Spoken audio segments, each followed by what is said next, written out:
In this episode, you will learn how to diagnose exactly where your sales process is breaking down and how to fix it. Welcome to Sales Growth Made Simple, the show helping 7 to 8 figure trade, construction and industry sales and business leaders finally end the stress of inconsistent sales by simplifying your sales systems so your team can close more deals and grow faster.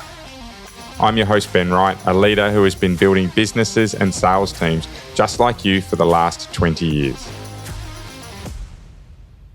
By the end of this episode, you should have a really good idea around how you can diagnose exactly where your sales process is falling down, and more importantly, how you can go about fixing it. We're going to focus just on those two things today, because in my experience, if you can work out where your sales process isn't quite running smoothly, the solutions become really quite impactful to how you can grow your sales. And look, I'd have to say, having worked with, we'd be close to 1,000 salespeople over the last few years now, that it's amazing how often small changes have made significant differences to people's businesses. And I mean, have a think about times perhaps in your business or in your sales team when you've actually made a small change that has made a significant positive impact to your business.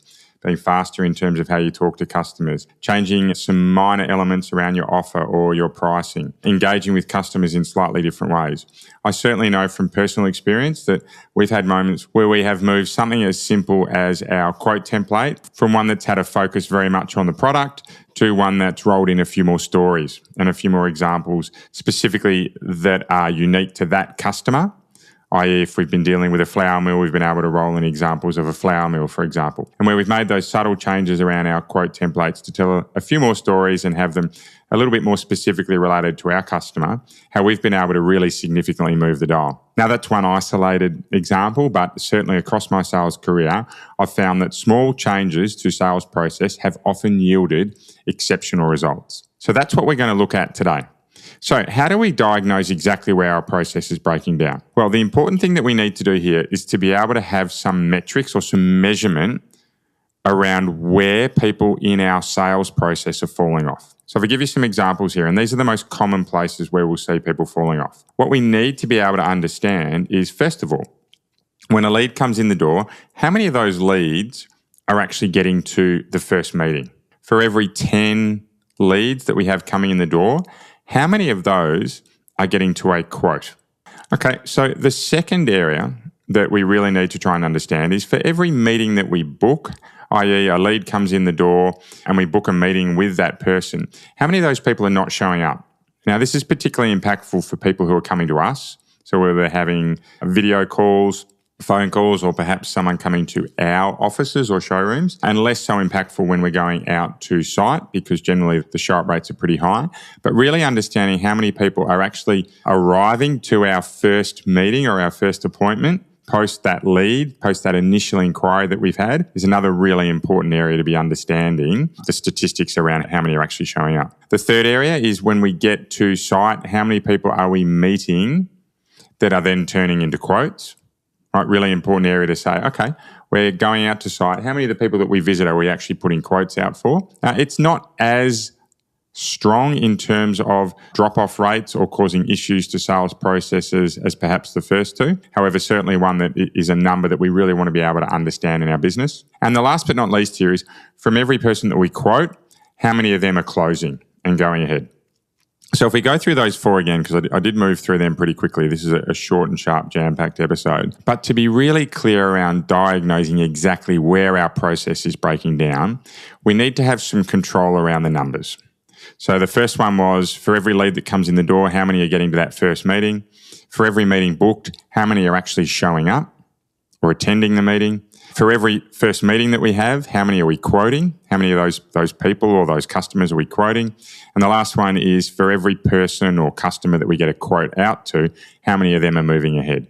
Now, how we measure those is different for every business. A lot of businesses are using CRMs. They have a level of automation. And look, even in the trade, construction, industry, those type of segments, we have plenty of businesses that are using CRMs, even free versions. HubSpot has a great free version, but they're using CRMs to be able to map those.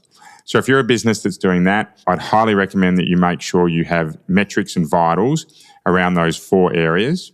If you're not, using a CRM, then for many businesses, the next best option is a spreadsheet. That's okay. Right, we're after progress over perfection here. 1% better each and every day. For me, if you have an Excel spreadsheet and that's how you're recording your leads and your quotes and your meetings and so forth, that's absolutely fine, as long as you can get across those vitals. And look, if you don't have that, I'd absolutely be recommending that you get an Excel spreadsheet up and running. They're not hard to build. Lead comes in, write it down, have your 4 categories: lead, first meeting, quote, and close. Make sure you get them into the spreadsheet and you just manually do it. It's a little bit more time, but perhaps you could have someone in the business help you do it, or at least do it at the end of each day. Because if you can't get control of those metrics and really understand where your drop-off areas are, then it's very difficult to diagnose exactly where your process is breaking down. So that, without doubt, is the best way to understand exactly where your sales process is breaking down. If you have a lead to first meeting ratio of 60, 70, 80%, they're really strong numbers. If you then have a show-up rate of 70, 80, 90%, you're probably okay too. If you have a first meeting to quote rate, you'd want these numbers to be pretty high, at least 70%.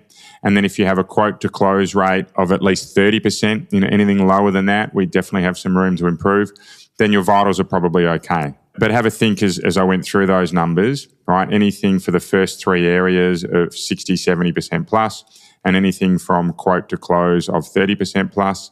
If you have any areas in those metrics that are not hitting those numbers, then we probably have some leaky buckets happening there.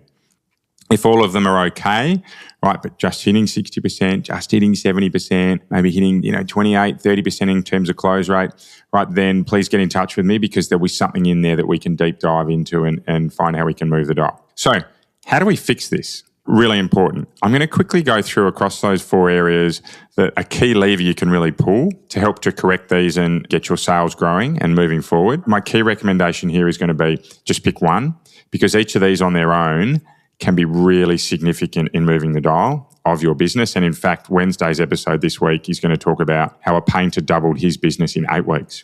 That's it. It took him 8 weeks to double his business, and he did some very small things to do so.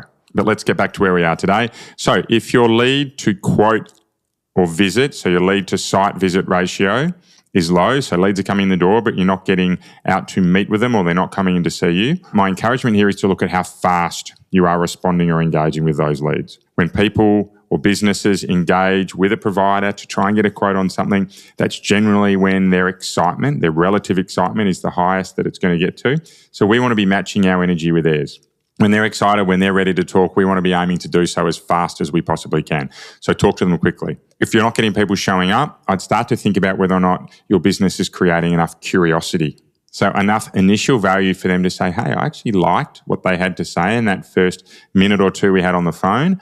I want to hear more. So it's very much that elevator pitch piece. It doesn't have to be fast talking, very smooth one-lines, but we've got to be able to create enough curiosity that people are going to turn up to the next session with us. If you're struggling to get from your first meeting to a quote, I'd also recommend you look at the curiosity levels you're creating, but dig a level deeper. So are you actually understanding what the customer wants? Because as soon as you understand what they want, then it's much easier for you to start to talk about what you could offer them. And then from there, it becomes a lot more straightforward to be able to put that quote out for them. And last but not least, if you're quoting but not closing, then there's absolutely an alignment piece. There are a whole lot more levers that we need to look at here.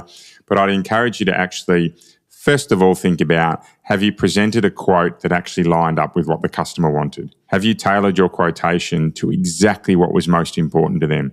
If they were building a home and they wanted it to be in a certain type of cladding, have you suggested that cladding, right? Really straightforward example. If you are in the real estate game and you are trying to find them a home, right? So you're a buyer's advocate and you're trying to find them a home. Does your proposal specifically call out the suburbs that they're looking for?